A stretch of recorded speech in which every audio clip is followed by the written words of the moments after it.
انما انا يعني عايز اقول لكم حاجة انه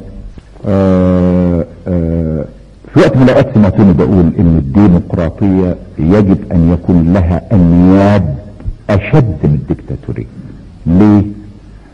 ده احنا بندافع بقى عن الديمقراطية، ما بندافعش عن حكم الفرد ولا فرض السلطة ولا الديكتاتورية. لا طب لما نعمل ديمقراطية هل نتصور ان يبقى ده جواز مرور لكل من يريد ان يضرب الديمقراطية؟ لازم تحطوها امام الشعب. واحد مثلا من اغنى الاغنياء يقول لك شيوعي ماركسي، ولو شلت منه ازازة الافيان، طب انا ما بشربش افيان، بشرب من الطرمبة. جيهان عمالة تصرخ لي على البتاع دي وتقول لي الماء الطرمبة يطلع فيها مش عارف ايه، يطلع فيها ايه. انا بشرب من الطرمبة والله، ومية اصلا مية معدنية مية الطرمبة لعلمكم. صحيح مية الطرمبة جاية مية معدنية، ولقيت طرمبة ميتا بالفوم احسن مية في الدنيا.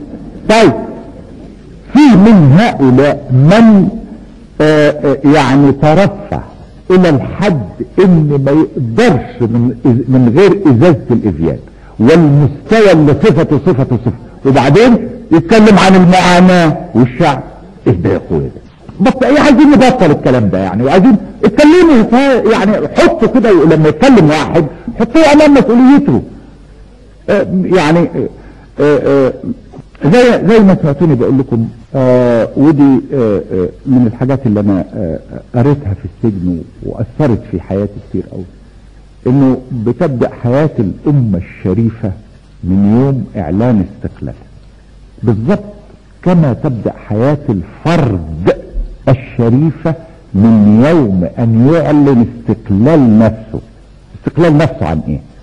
عن الخطرفة، عن المهاترات، عن كل ما يعيق الفكر او يعطل العقل، عن الخزعبلات، عن المشاعر الانانية اللي متركبة في كل انسان منا. على قدر نجاحه في ده بيبقى اعلن استقلال نفسه، بيقدر يعمل في الحياة حاجة. نفس الشيء بينطبق على الامة. طيب النهارده احنا في حاجة لهذا، في حاجة نقول نضرب كل هذا بوضوح وبمناقشة موضوعية، مش شتيمة. احنا مش عايزين نشتم حد ولا نعتدي على حد، لكن كمان يعني المغالطات المفتوحة دي مش ممكن. هو ماركسي وبتاع، ولكن يعني اذا بقول لك ازازة الافيان او الويسكي ما كانش عنده كل ليلة ما يقدرش يعيش. يعني يقول لك معاناة الشعب وبتاع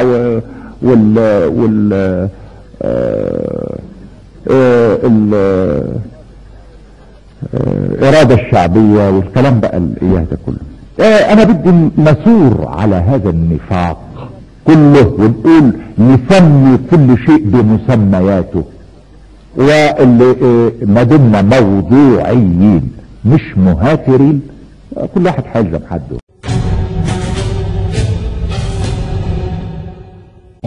يا ناس احنا بلغنا سن الرشد من زمان، بل وشهد العالم كله لنا ان مش بلغنا سن الرشد، لا بل ابتدينا نعلم العالم بره كيف يكون السلوك والاخلاق والعمل السياسي في كل اتجاه.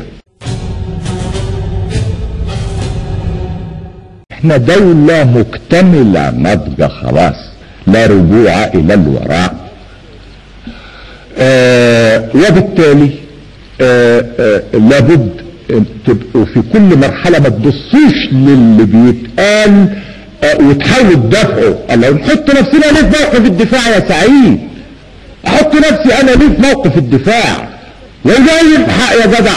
وكيف تسمع الحكومة وازاي؟ الله، ده غير وارد اطلاقا ان مش اسرائيل، لا اسرائيل ولا قوة كبرى ولا قوة صغرى هيقدر ياخد حاجة في هذا البلد.